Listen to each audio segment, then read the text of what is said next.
has asked for more time to look at your material. It's not easy to find or validate information such as this without conducting meticulous research. So I was told that the apostles were conducting meticulous research into my work. I'm not sure I actually believe that, but I'm not at the stage to accuse an apostle of being a liar. So I think perhaps we won't never know. Anyway, I did get another letter a bit later on, but by the time I had got it, I had found out some more stuff, and I sent them some more things, including the stuff that they were supposed to be researching. I actually found on the internet work by apologists that covered polyandry, so I sent it to them, you know, and also the First Vision stuff and the Book of Abraham. I had no idea it existed. When I found out, I sent it to them as if nobody had ever told them before.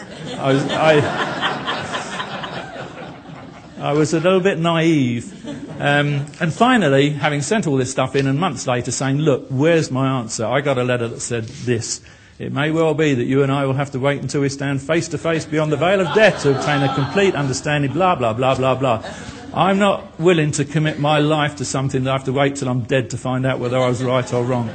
That's the last I heard from them. It wasn't the last they heard from me. I'll come back to that in a moment. Now, what I sent to them was by Samuel Katish. It's an article. I'm putting the link up first. Now, what you've got to remember is that whilst I played with words earlier, you can't play with polyandry. It's a woman that marries more than one man. It's a definitive. You can't subdivide it. You can't play games with it. That's it. And Joseph Smith et al. Did it. That's the link in case anybody wants to write it down. I'm putting it at the beginning rather than the end. But you get it off YouTube, so you get that anyway. Katish, I've discovered, did the same research that I did. He found that at least 8 of the 11 women were polyandrous. Fair enough. He gives the dates, the details, the names, whether they're members, non-members, whether they're young or old, whether they're active, inactive, who had babies with who. It's all there. So they got all of that. But then, of course, being an apologist, he knows it's contrary to doctrine. He's just provided all the evidence that detract. I feel like Joey from Friends when I do that. That a detractor would find. But he's dug himself such a deep hole. Where does an apologist go when you've proven polyandry was a definite and it was contrary to doctrine? Well, he does the only thing that an apologist can do, which is why if ever they bother to critique my work, which I doubt they will, I will never respond, because they're just the puppets of the prophets. They just tell lies every day. They're faced with the truth, and they haven't got the integrity to stand up and be counted. They prove something is black, black, and think, oh my goodness, now what have I done? Okay, we're going to call that white, and we're going to move on from there. And they do that. You check what they write. It's what I call a turning point statement. They make all the things, and they say, because we think that, and because that might have happened, we can suppose this could have, and therefore this could have been the end result, and that's what we'll believe in. It's crap. It's not evidence. We have to look for evidence. Well, this is what Katish does to get out of his hole. He says, you might want to read this twice, applying the definition of polyandry to describe these marriages is misleading because its compatibility deviates with LDS marital theology. That last bit means because it's contrary to doctrine. Because it's contrary to doctrine, and Joseph Smith did it, oh, it can't be polyandry. We'll have to call it something else. So Katish wants to rewrite the dictionary. He says, in the case of Joseph Smith, the traditional definition, and there's only one, remember, I can play with words, but not this one. The traditional one doesn't apply, and what do we have to do? We have to redefine the term rather than reject the prophet. He doesn't say how, but he does tell us why. He says it's in light of the eternal perspectives involved. There aren't any eternal perspectives. It's contrary to doctrine. He's proven that. And he says, because the lack of temporal extent these matters, that's apologetic gobbledygook for saying because we don't know much about them.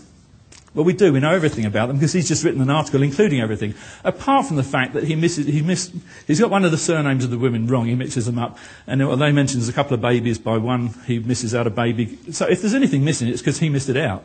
That's all. We know everything about it. Now, plays on words by the church. On the church website, there's a section on the Relief Society.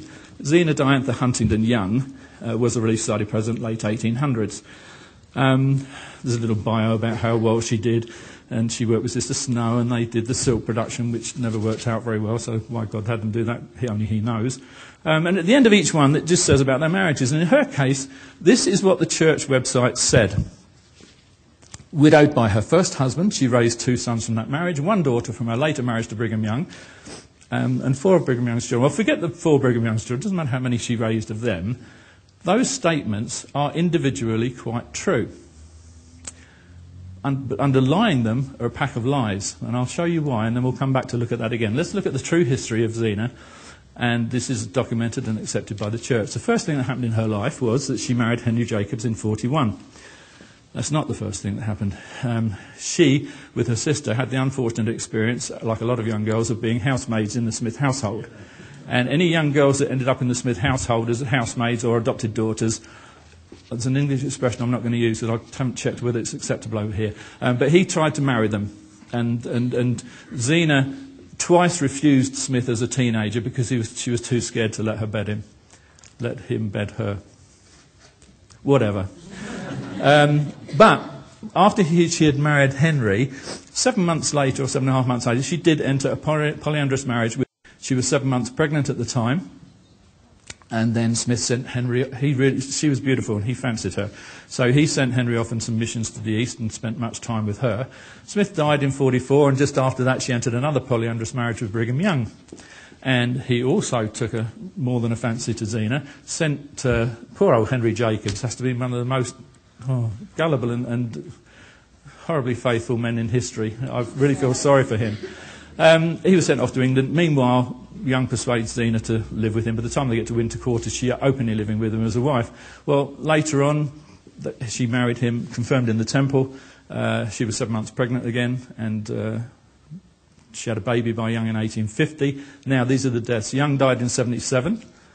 Henry died in 86, 9 years later. And then when Henry died, the sons that Henry and Zena had were 44 and 40 years old, respectively. And, of course, Henry and Zena were never divorced. Those are the historical facts. Let's go back and see what the church said about that. Remember? They right words, wrong order. So underlying what the church pretends was the case is a lie. I wrote to Jeff Holland and said, I'm just not having that. I said, how can you publish Article of Faith 12 and the standards of integrity and as apostles put this crap on the internet? I actually said that I don't believe the apostles today have any more integrity than the apostles of old by this standard. It's just not on. And I pointed out another one. There's loads of things, but I pointed out, somebody mentioned last night about the Kirtland Bank fraud. I pointed out, and I think it was a 2008 priesthood manual, there was a section on that, and at the beginning it says, some members of the church opened a bank. And then they got a bit annoyed because Joseph Smith as prophet didn't see that God didn't tell him that there was going to be some banking problems and everybody would lose their money. I said, you can't put that in a priesthood manual. Unless you're going to tell the truth. Joseph Smith opened a bank himself to con everybody out of their money and their gold and their silver and their property, and even put his own loan notes into it. He couldn't get a charter. It wasn't legal, so he opened it anyway, illegally. They capitalised it at $5 million, and the whole banking community in the state was capitalised at less than $9 million. They didn't have two halfpennies to rub together, as we say, 2 cents, I suppose, to be over here. They had no money. He got everything out that he could, and within weeks he just abandoned it and walked away. Within months it went under. And in the middle of the night, one night, Joseph and Hiram Smith had to run away in the middle of the night. Not from mobs, but from angry members and half a dozen apostles that were after his blood. Heber Kimball wrote in his journal that he doubted you could find 20 people in the world that would have considered Joseph Smith a prophet at that time. Shows the tenacity of the guy, because if he recovered from that and got all these... He had something, I don't know what it was, but he had something. So that was the truth. And I said to Jeff, you can't do this. Anyway, when I was publishing Volume 1, I went back on to check the web links, and that's gone. They've taken it off. The bio is still there, and she's now the only Relief Society president that doesn't say who she married. But the whole bio calls her sister Young, so now everybody will think she only ever married Brigham Young. So one lie always leads to another. And then I read a thread on RFM last year that actually said, I don't know if it's true or not, but somebody said that Jeff Holland had assigned none other than Ken Johnson to revamp all of the church manuals. So I'm just wondering if it's true, whether or not my letter had an effect, and maybe they're trying to pretend to have integrity, but I'm afraid it will be far too little and far too late for most of us. Review of one other lady who was a polyandrous, I don't know if that's a word, but I'll make it up, polyandrous lady, C.O.S. Sessions. I'm just showing this just to give you a flavour of what went on for anybody that doesn't know the background to the polyandry side. She married Windsor Lyon in March or April 1838. These are all things the church accepts. She married Joseph Smith as a polyandrous wife, or he was a polyandrous husband. I'm told that men can't be polyandrous. It's the women that I don't know. But anyway, they married. He died in 44, then she married Kimball. Now, unusually in this case, her first husband died. Most of them survived beyond the polyandrous husbands. So Lyon died in 49. At the time, Silver was still in Iowa. And she wrote to Kimball and said, you know, can you send my brother, Peregrine, to collect me? Well, the letter arrived in July because the post mail wasn't as quick as it is now. I think planes must have flown slower in those days. Anyway, Peregrine takes 2.5 months to cross the plains and collect his sister.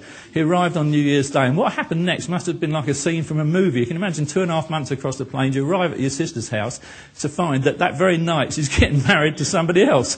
So she married Ezekiel Clark, a non-member, wealthy businessman and politician, and Peregrine had gone all that way to collect her and she wasn't going. I'd have been a bit put out if I was Peregrine, to be honest. Anyway, this, of course, was yet another polyandrous marriage because she was still married to Kimball. They really didn't care what went on in polygamy. Anything goes. And then she decided to go back and live with Heber the following year. Ezekiel thought she was just visiting, and when she didn't come back, he went the following year to try and collect her and get her to come back. She wouldn't go, so the following year he married somebody else. And that's just to give you an idea of what goes on. Anything goes, especially when it comes down to what Brigham Young wanted. Now, Young said there was another way in which a woman could leave a man if a woman wanted to. She could marry somebody higher in authority if he's willing to take her on. No bill of divorce required. Perfectly all right in the sight of the Lord. I know why he said that. Now, this is opinion. I told you there's no opinions unless I tell you. Young said the men were going off on missions, converting women, and if they're any good to them, marrying them and bringing them back. He said, look, chaps, don't do this. Bring them back so we can all have a look, share them out. I'm paraphrasing church history here. But that really did happen. And of course, it occurred to me that if you haven't got enough single women, go after the married ones. So if you don't fancy your husband, marry some. You can't get higher than an apostle, can you? Marry up in the priesthood. That's my phrase. I coined that. Marrying up in the priesthood. Well, that's what they did. So they'd send men on missions, and if they fancied one of the wives and she wasn't having a good time because she was about the 5th wife in a sequence and wasn't being looked after, come live with me, girl. Walk out of one home and into another. No divorce required. Now, just in case the church in 100 years' time when we're all dead, well, some of us might not be, but I will be, in case they try to say that was just more Young rhetoric and it never happened, just like they do blood and blood atonement, which they pretend never happened, and yet it survived for decades through several successive prophets until Fielding Smith didn't like them and dropped them, although he was party to it all. TMD Volume 3, read that. In case they do that, there are people alive today that can testify that it happened, and at least one person is in this room, and that's my good friend and fellow author, Arthur Evans. Where are you, Arthur? Stand up. Arthur, stand up a moment. You'll all know Arthur. If you haven't got his book, The Keystone of Mormonism, pick it up. It's out there for you. Now, stay standing. Stay standing. Stay standing. Now, in Arthur Evans' book, almost in passing, he says that his own great aunt went to conference one day, married to one man, and went home married to an entirely different man, courtesy of a visiting apostle. Can you confirm that's true, Arthur? Yes. Thank you, my friend. Have a seat. My grandfather's sister, Phoebe, was living in Cedar City. A general authority from Salt Lake came down and told her that the state president wanted her for his wife, and it was her duty to marry the state president. She went home with him. And her husband went alone. She took her children and went home with the state president. Thank you. Thank you, Arthur. Bless you. I'm glad you said that because I was going to try and paraphrase that, and you've done an excellent job of that. It appears in what was said that the women had a choice, but they didn't. The women did what they were told, and in the church today they still do. Believe it or not. For those that don't believe it, you're probably a man.